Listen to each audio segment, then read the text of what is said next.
Hello and thank you for joining us. My name is Ben Sheen. I'm a managing editor here at Stratfor. I'm joined here today by Europe analyst Mark Fleming-Williams, and we'll be talking a little bit about tomorrow's general elections in the United Kingdom. So Mark, tomorrow voters go to the polls in the UK. What exactly are we expecting? We're expecting an impasse. We're not expecting very much, to be honest. The reason for that is that at the moment, the way the polls stand, no party seems to be in a position to be able to win the election outright, gain the necessary 323 seats in order to be able to do so. But also, that was the case in 2010 as well. Also, this time around, we're expecting, it looks like none of the parties will be able to form a two-party coalition, which is what happened last time. So we're now looking at the possibility that it could be a three-party coalition, which would be very weak, or some kind of minority government where the party in control would be looking for kind of a vote-by-vote basis for its support, which would also be very weak. So I guess the obvious question is there anybody who's going to be happy as a result of this vote? So not the two main parties for sure. Actually, yes, the one party which will be happy is Nicola Sturgeon's Scottish National Party. In Scotland, we saw the referendum, we saw Scotland coming very close to becoming independent. As a result of that, the Scottish National Party membership has quadrupled in the last 6 months since that vote. From a SNP perspective, they are projected to be about to sweep the whole of Scotland, which is incredible after they had 6 seats last time.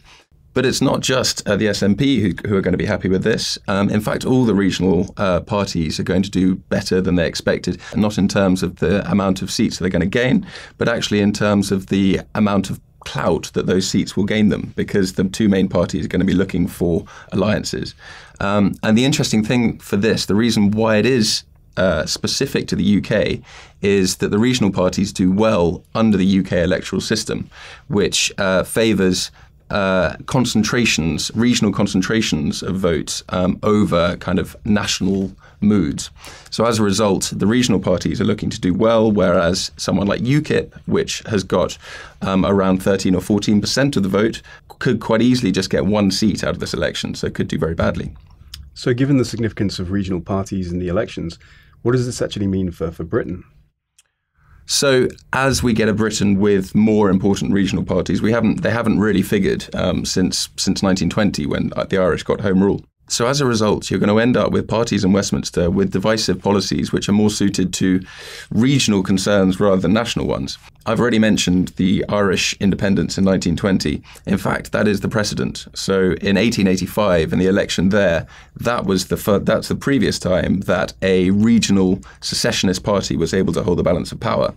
Obviously, it took a few years for the Irish to gain independence, but the process had already begun in that 1885 election. It's quite possible that through this election, we're seeing the forces begin which could ultimately break up Britain.